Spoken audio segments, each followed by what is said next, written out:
humanity strays from its origin, the more we deny our bond with nature, the farther from perfection we become. We are the only creatures on the planet that use symbols in reference to something else. We use symbols for absolutely everything the mind can conceive of. There is at least one word or icon or gesture to insinuate everything our five senses can detect and then some. But along with this beautiful gift comes a flaw. Most people are unwilling to seek and create their own interpretations of these symbols. Instead, they blindly submit to preconceived definitions and connotations given by sources unknown. Because of this, many things have been predetermined in our understanding of life without our knowledge. Words can be perverted and used to manipulate rather than to inform. Symbols can be used to segregate rather than unite. And those given the responsibility and authority to disseminate information to the public possess the ability to do with it what they choose. Listen carefully.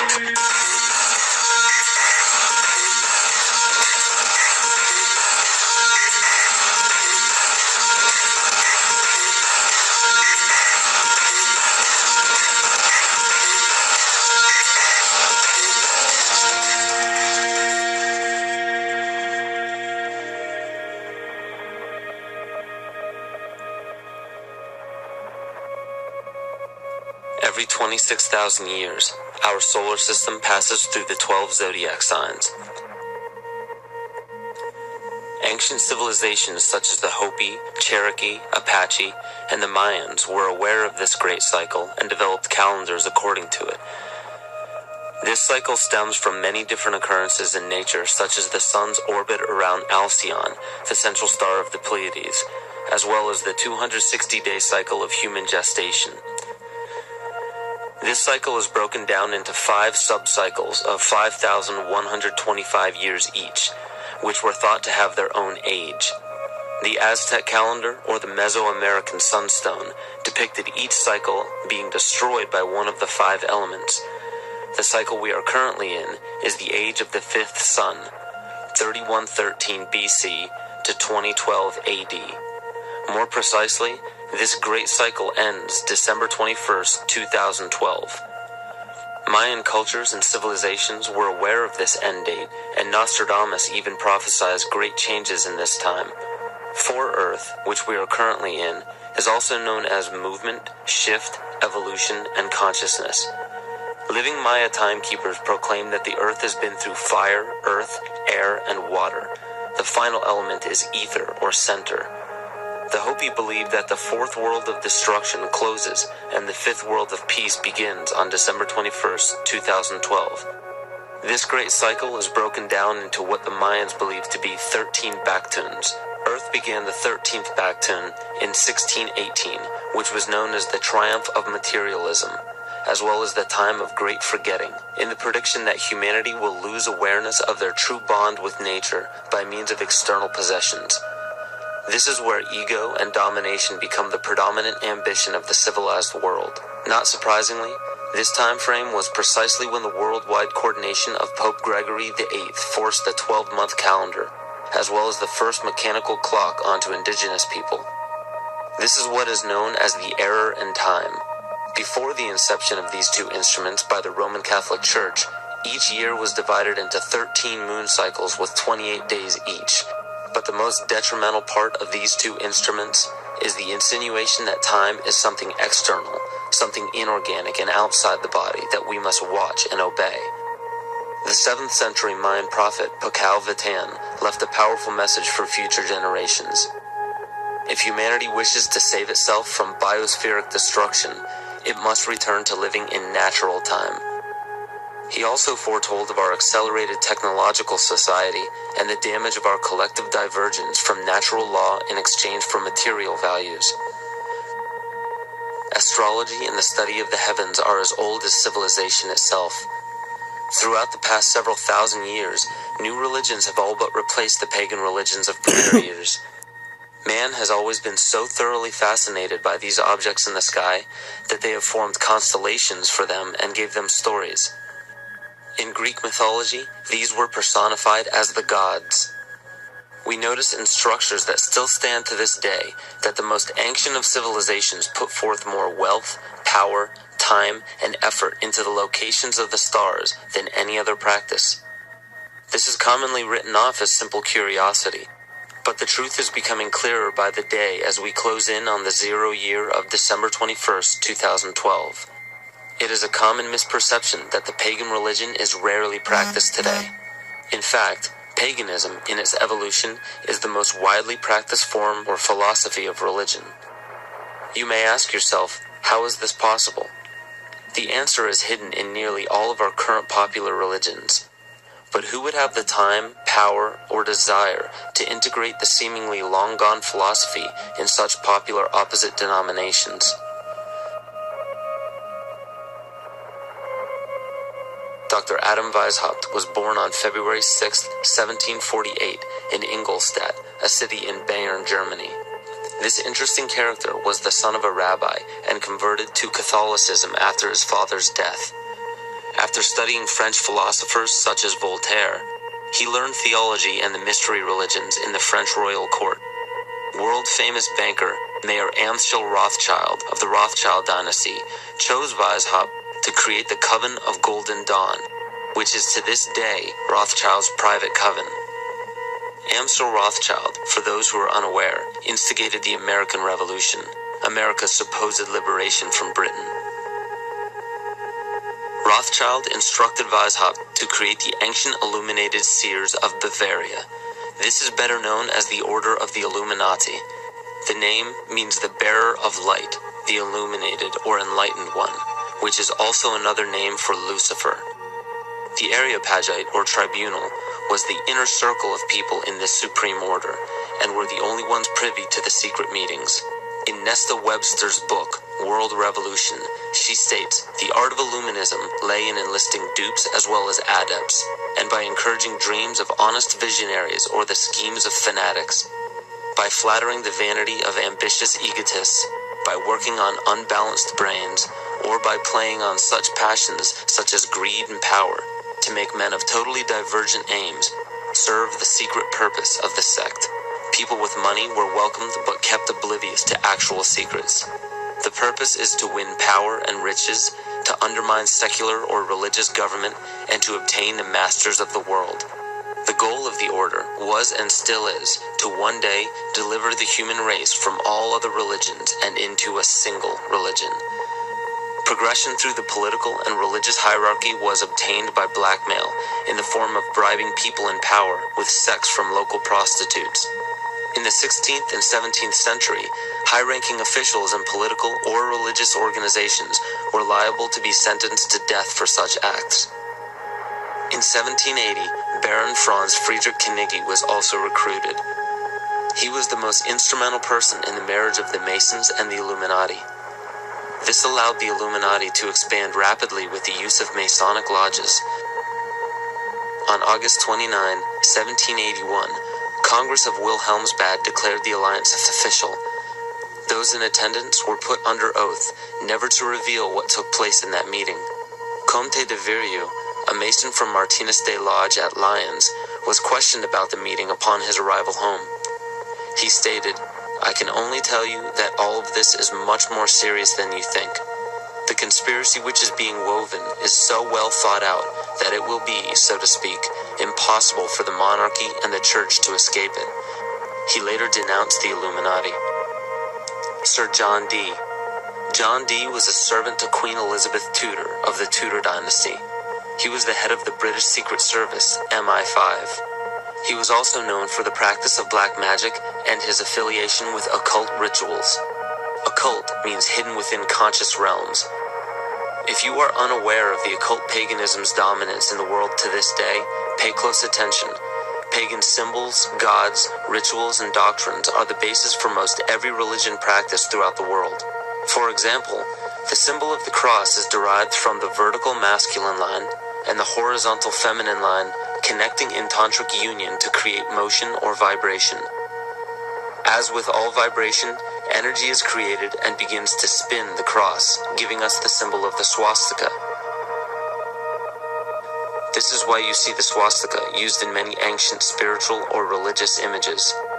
As said before, pantheistic rituals are prevalent in all monotheistic religions today.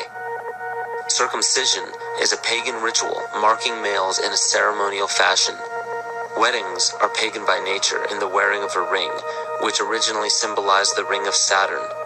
Funerals follow the same pagan-derived ritual when a sacred geometrical tomb is placed over a grave to embody or immortalize the spirit. Baptism is a ritual to submerge a child in holy water to symbolize the renewal of life, just as rain replenishes the earth. One of the meanings of the Holy Grail is the womb and menstrual blood. It also refers to the emptiness of the mind, filled with unlimited life force, the blood of Christ. This ritual was taken over by the patriarchal society. Males could not give life as women do, so to symbolize a male giving life was to draw blood, which could only be done by injury. In ancient Egypt, the goddess Isis was the personification of wisdom. Pharaoh Akhenaten changed the worship to himself as he proclaimed himself Amun-Re, the sun god. The word Amen at the end of a prayer spawned from the praise given to Amun-Re. From there, the Hebrews left Egypt and traveled north into the Middle East, where they encountered the Canaanites, who worshipped the god of Saturn, El. The merging of these three gods became the name of the Holy Land today, which is known as Isis, Re, El, or Israel. 98% of Judaism is based around the worship of Saturn, and the sacred day of worship is Saturday. The worship practiced on Sunday is originated from the Egyptians, who worshiped the sun god. Most people simply pass these things off and never question their origins, but this just scratches the surface of the pagan philosophy still present today. It is not only found in religions, it is right here in our very own backyard.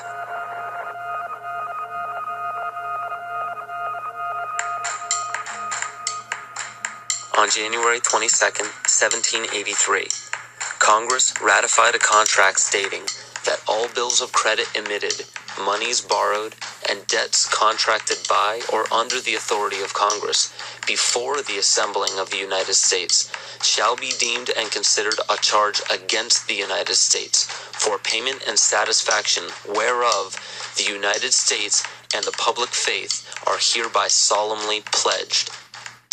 The party that the U.S. owed these loans to was King George. I hope this helps paint a picture for you of how Great Britain funded both sides of the Revolution. To this day, Great Britain still collects taxes from the United States via the IRS. The IRS isn't even an agency of the United States government. It is an agency of the IMF, which is under the jurisdiction of the United Nations. The FCC, CIA, FBI, and NASA were never part of the United States government. The U.S. government only holds shares of stock in the various agencies. John Brown was a Mason and a Rosicrucian who was brought to power by William Lloyd Garrison and Senator Charles Sumner. With the help of the New York Times, John Brown was built up to be a hero in the anti-slavery movement. Ulysses S. Grant, former president, was born Hiram S. Grant, named after Hiram Abiff, who was the most important historical or mythological character in Freemasonry. The name was given to him by his father, Master Mason Jesse Root Grant. Jesse Grant worked for John Brown's father, then went on to work for E.A. Collins, one of the 13 Illuminati bloodlines, according to Fritz Springmeier's research. Ulysses S. Grant was brought to power rapidly with the help of E.A. Collins. From April 1861 to May 1864, Grant went from the rank of private to commander-in-chief of the entire Union Army. Once Grant was appointed president, his cabinet consisted of 8 Freemasons, including Alphonso Taft, William Taft's father, who was also the ancestor of Bill Clinton, Jonas Mills Bundy, also one of the supposed Illuminati bloodlines, who was presidential advisor to Grant, as well as the next 2 presidents, and a cabinet member, Columbus Delano, who was Franklin Delano Roosevelt's grandfather. November 21st, 1933, President Franklin Roosevelt wrote, "The real truth of the matter is, as you and I know, that a financial element in the large centers has owned the government ever since the days of Andrew Jackson. Lincoln's half-brother worked for Louis Pasteur in the Merovingian dynasty. Pasteur owned Jekyll Island, which was where the Federal Reserve Bank was created.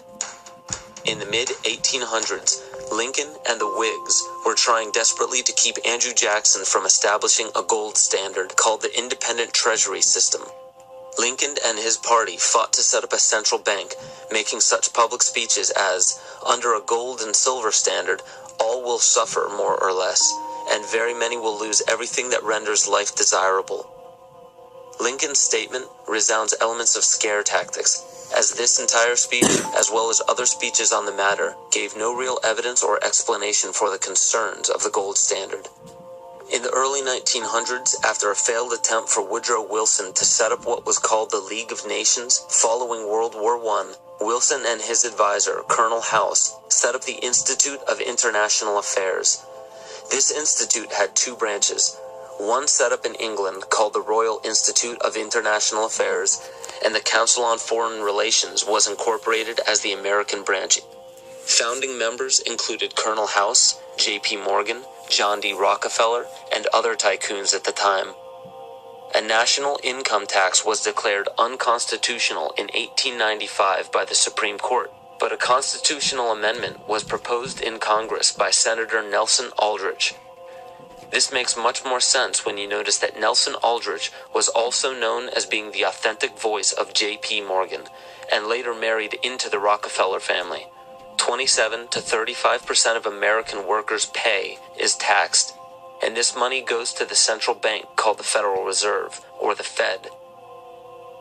For those of you who are unaware of what the Federal Reserve Bank is and what it is capable of, it is a non-government-owned bank that provides the U.S. with all of its currency. Yet one of the most amazing aspects of the central bank is the suspension of specie payments, in which the Fed can refuse to pay their obligations, yet taxpayers must pay their debts or go bankrupt. In other words, the suspension of specie payments is the central bank's right to breach a contract with no penalty whatsoever. In simpler terms, it is called theft. How is it possible that the Fed is allowed to breach contracts without penalty from our government when they supply all of our currency? The answer is simple. The Federal Reserve Bank has power over the government instead of under it. Those who have the most influence over the Federal Reserve Bank now can wield that influence over the United States government through political lobbying and economic decisions. Dr. Carroll Quigley, Bill Clinton's mentor while at Georgetown University, wrote about central banks.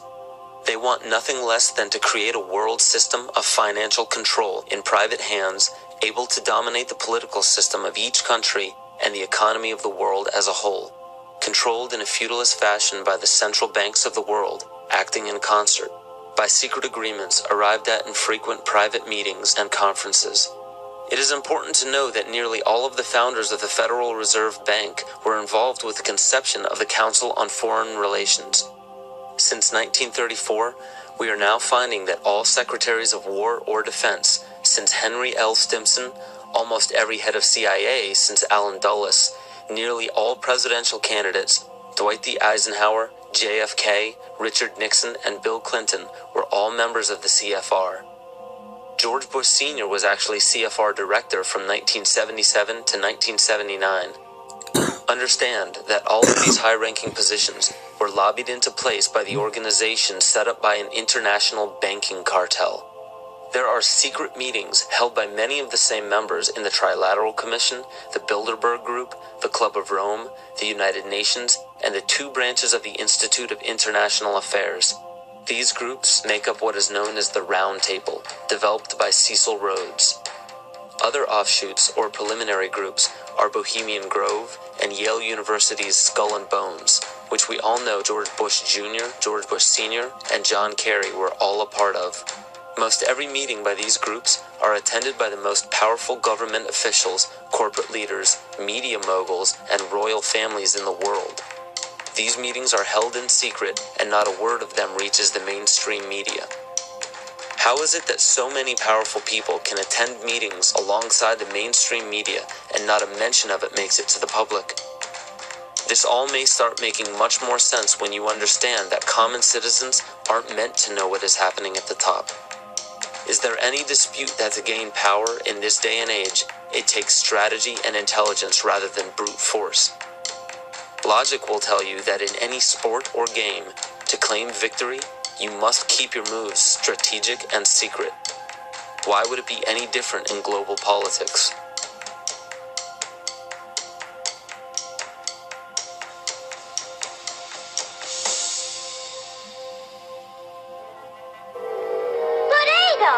That would break our treaty.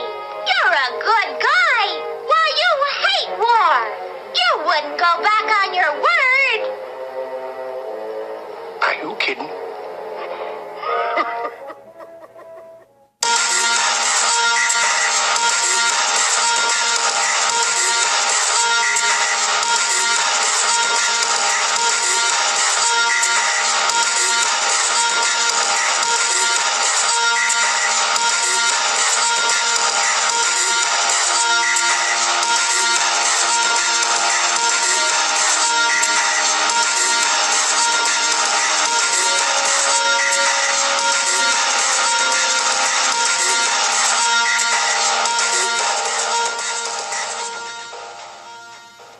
George W. Bush is a direct descendant of Godfrey de Bouillon.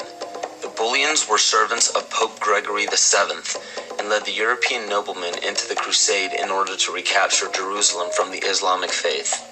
He became the first king of Jerusalem and Duke of Lower Lorraine, which was known as a major region for the bloodline linked to the Illuminati.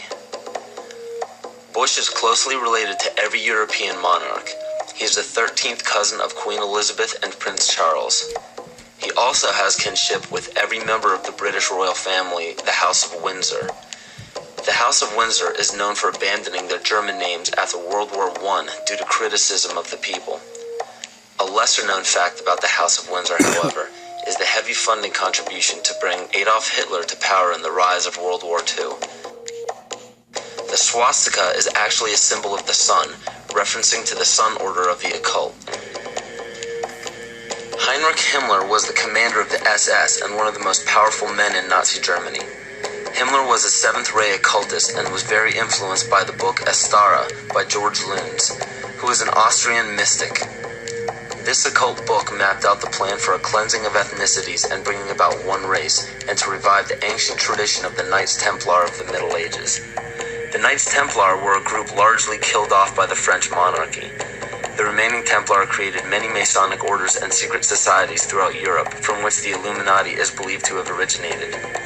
It's important to note as well that the Bush family's ancestor, Godfrey de Bouillon, was a Holy Templar himself. To this day, every single United States president, with no exception, has a direct bloodline relation to British monarchs. And on December 20th, 1993, George Herbert Walker Bush was knighted by the Queen of England as a Knight Grand Cross of the Most Honorable Order of the Bath for his leadership in the Gulf War. Does it strike you as odd that our president, our leader, kneeled before the Queen of England in a ceremony that symbolizes allegiance? So what does this all mean? It simply means that throughout every major civilization, political power has remained in a select few bloodlines, and it is desperately held in the same manner today. It is openly admitted to the public that major leaders worldwide are part of secret fraternal orders or secret meetings. But what is not disclosed to the public is the purpose of these meetings. So let me spell this out for you. The major leaders from around the world are part of a united effort to remain in power forever. To do so, the people are lured into the trap of perpetual debt, making it impossible to be repaid by the people. So in turn, all property and assets will be repossessed by the debtor. For those of you who are unaware what it means when a government owns everything of yours, it's called socialism. All of this is part of an ultimate goal of the mystery religions. The mystery religion is the paganism we've been talking about all along. But the pagan religions known to the public today are nowhere near as involved as the mystery religion. It is much less confusing than you think. Try to imagine this practice as less of a religion and more of an ambition. The ambition is to reach enlightenment. There is no superhuman intelligence or fantasy involved in this. The gifts of God are very simple. Omnipresence. The power of one being or consciousness to be everywhere at once. Omniscience. The power of knowing everything that can be known.